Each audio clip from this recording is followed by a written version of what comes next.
So hi guys, welcome back to my YouTube channel for vlog for today. Pag-usapan po natin yung trimming. At yun yung pag-usapan natin, yung kagandahan po ng pagtitrim ng ating mga alaga. At yung nangyari po last week, ang ganda na po yung bungad ng mga ginawa nating trimming. So yun yung pag-usapan natin. And before that, I want to share that verse, John 14 verse 15. If you love me, obey my commandment. Ang maganda po doon, kung mahal natin ang Diyos, obey natin siya. At kung mahal natin ang Diyos, sundin natin siya. Dahil siya po nagpapahiram ng ating mga hininga, nagpapahiram ng ating mga kalakasan, siya po nagbe-bless sa atin. Kaya the way na sumusunod tayo sa Kanya, pinapakita lang natin na mahal natin siya. At kung mahal natin siya, ipapakita niya kung gaano niya tayo kamahal. So pag-usapan na natin yung resulta ng ating pagtitrim ng alaga nating masitas. Tara!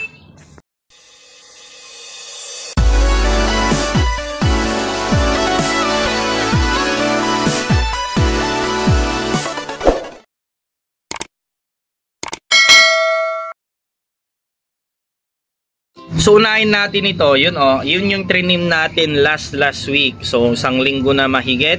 Ang resulta niya, tingnan nyo po, marami na pong lumabas na mga sanga. 1, saan pa?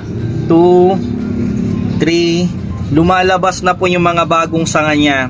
Dahil hindi na siya tataas, ang mangyayari po sa ating mga halaman, pag trinim natin sa taas, lalabas po dito sa mga tangkay niya yung mga bagong sanga. Yun lumalalabas na naman yung isa.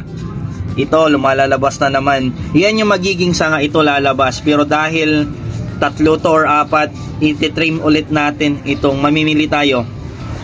Ito, bagong sanga na naman niya. Mamimili tayo kung ano yung ikakat natin dyan. So yun yung kagandahan nyo, may bago na naman doon. So yun po yung bago na naman doon. Ayan. So yung kagandahan ng pagtitrim po natin sa taas ay napapabalbas natin yung bagong mga sanga niya. Dito naman sa alaga nating sili, yung mga trinim natin, lumalabas na ulit yung mga bagong sanga niya.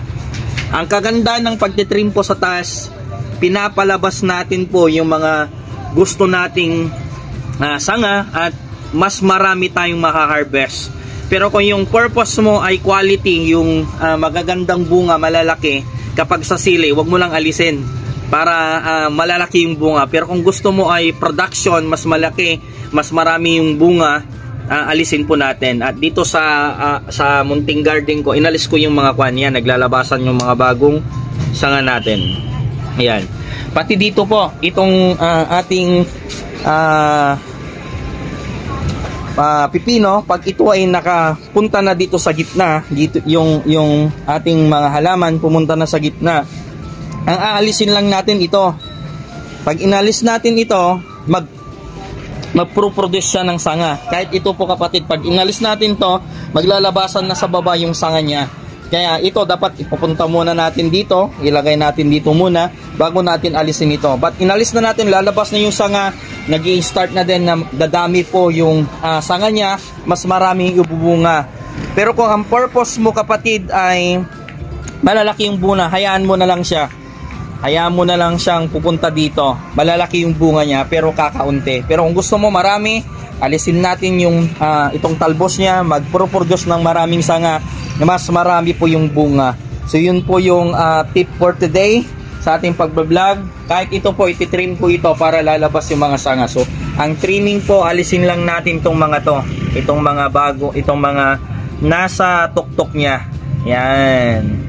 So yun po yung kagandahan so ating farming. So dito naman sa ating